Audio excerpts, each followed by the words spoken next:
ಈ ಇನ್ವಿಟೇಷನ್ ಕೊಡಾಕ ಬರೋರ್ರಿ, ಲಗ್ನ ಪತ್ರ ಕೊಡಕ್ ಬರೋರು, ಇದು ಅಂಕಲ್ ಕಟ್ಟಿಗೆ ಕುಂತಿರ್ತೈತಿ. ಆಂಟಿ ಅದ್ರನ್ನ ಒಳಗ ಅಂತ ಕೇಳ್ತಾವ. ಯಾಕ ನಮ್ಮ ಮನುಷ್ಯ ಅಲ್ಲನ, ಎದಕ್ಕ ಲಗ್ನ ಪತ್ರ ಕೊಡ್ಬೇಕಾಯ್ತು, ಯಾಕ ನಮ್ಮ ಮನುಷ್ಯ ಅಲ್ಲ ಕೊಡ, ನೀನ್ ನಗಂಗಿಲ್ಲ ಮಾತಾಡಂಗಿಲ್ಲ, ಆಂಟಿ ಕೊಡ್ತಾನೆ ಒಳಗ ನೋಡ ಸಾಯವಾಗ ಇದು ಅಲ್ಲೇ ಕೊಡ್ರಿ ನೀವು. ಎಲ್ಲಿ ಲಗ್ನ ಎಷ್ಟೊತ್ತಿಗೆ ಊಟ, ಯಾರ್ದು ಲಗ್ನ ಅಂತ ಸಹಿತ ಕೇಳಂಗಲ್ಲ, ಎಲ್ಲಿ ಲಗ್ನ ಎಷ್ಟೊತ್ತಿಗೆ ಊಟ ಅಂತಾನೆ ಕೇಳ್ತೈತ್ರಿ ಇದು.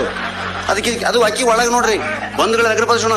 ಅಯ್ಯೋ ಕುಂದ್ರಪ್ಪ, ಬಿಸಿಲಾಗ ಬಂದಿ, ಚಾ ಕುಡಿತೆ, ಕಾಫಿ ಕುಡಿತೆ, ನಾಷ್ಟ ಮಾಡ್ತೇನ, ಉಂಡ ಬಿಡ್ತೇನ, ಹೊತ್ತಾಗೈತೆ ಎಲ್ಲ ಅದಕ್ಕೆ ಒಳಗೆ ಹೋಗ್ತಾವ್ರಿ ತಾಯಿ ಅಂದ್ರು, ತಾಯಿ ಗುಣ ಅದಕ್ಕೆ. ಆಮೇಲೆ ಆಂಟಿ ನಮ್ಮ ಮಾಮನ್ ಮದ್ವಿ ರೀ, 10ನೇ ತಾರೀಕು ಮದ್ವಿ, 15ನೇ ತಾರೀಕು ರಿಸೆಪ್ಷನ್, ಎರಡಕ್ಕೂ ಬರ್ಬೇಕ್ರಿ ಆಂಟಿ ನೀವು. ಆತಪ್ಪ ಎರಡಕ್ಕೂ ಬರ್ತೀನಿ ಪುಟ್ಟ, ಆಂಟಿ ನಿಮ್ಮನ್ನ ಪ್ರಶ್ನೆ ಕೇಳ್ತೀನಿ, ನೀವು ತಪ್ಪು ತಿಳ್ಕೊಬಾರ್ದು. ಇಲ್ಲ ಪುಟ್ಟ ಕೇಳು, ನಿಮಗೂ ಅಂಕಲ್ಗೂ ಒಂದ ಸಲ ಲಗ್ನ ಆಗೈತೇನ್ರಿ? ಯಾಕೆ ಪುಟ್ಟ ಹಿಂಗೆ ಕೇಳ್ತೀವೋ? ಇಲ್ಲಾಂಟಿ ಅಂಕಲ್ ಯಾವಾಗ ಹಿಂಗೆ ಎಣ್ಣೆ ಮುಖ ಮಾಡ್ಕೊಂಡು ಎಣ್ಣೆ ಹೆಣ್ಣು ಮುಖ ಕುಂತಂಗೆ ಹೊರಗೆ ಕುಂತಿರ್ತಾರ್ರಿ, ನೀವು ಕಿಲ್ಕಿಲ್ಲ ಕುಲ್ಕೊಲ್ಲ ಅಂತ ನಗ್ತಿರ್ಲಿ ಅದಕ್ಕೆ ರೀ. ಇಲ್ಲ ಪುಟ್ಟ ಅದೇನಿಲ್ಲ, ನಾನ್ ಜಾತ್ರಿ